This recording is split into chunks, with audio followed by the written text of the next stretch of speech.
Tad šodien 7. maija, vējaina, saulaina pavasara diena. Esam Ventspils ostā, Stena-Line terminālī un uzņemam Zviedrijas bruņoto spēku vienību, kas atrodas šeit mācību Bifrost Bridge ietvaros. Pārvietošanās koordinācijas centra uzdevumi paliek nemainīgi. Latvijā tas ir sabiedroto spēku kustības koordinācija un kontrole gan personālam, gan tehnikai, gan arī materiāla tehniskiem līdzekļiem. Tā ka šeit mēs koordinējam kustību un tālāk plānojam spēkus pārvietot no ienākšanas vietas ostā uz Ādažu militāro bāzi. Plānots ir, tātad jūs dotajā brīdī redzat tehnikas izkraušanu no kuģa.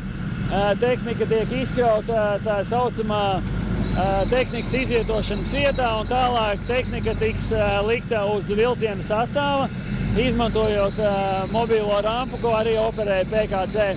Un daļa no tehnikas arī pārvietosies uz Ādažu bāzi pa ceļu konvoja sastāvā. Dotajā brīdī mēs atrodamies pie dzelzceļa sastāva. Man aiz muguras jūs redzat mobilo rampu, ko operē pārvietošanas koordinācijas centrs.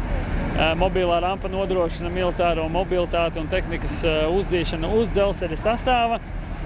Pēc kā, kad tehnika ir sadzīta uz dzelzceļa sastāva, tad viņa tiek nostiprināta un vilciens turpinās kustību uz nākamo dzelzceļa staciju, kur tehnika tiks izkrauta.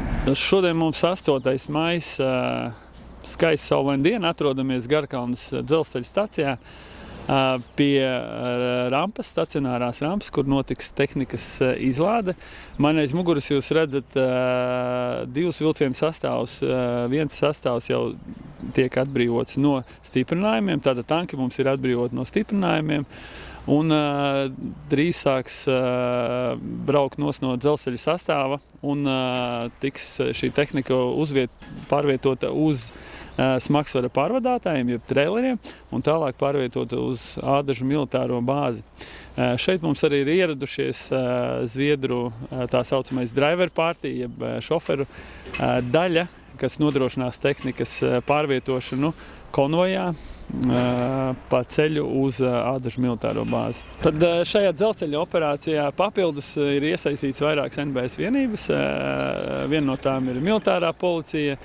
Ir iesaistīts arī 19. zemesardzes bataljons, tieši MUVCON speciālisti, jeb tā saucamie pārvietošanas kontrolas nodaļas speciālisti, kuriem mēs izvedam ikgadēji arī seminārus un apmācam viņus tieši šo funkciju izpildē.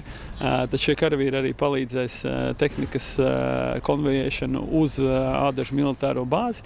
Tāpat arī ir iesaistīti pārvietošanās koordinācijas centra karavīri kustības koordinācijā un kontrolē tehnikas pārvietošanai.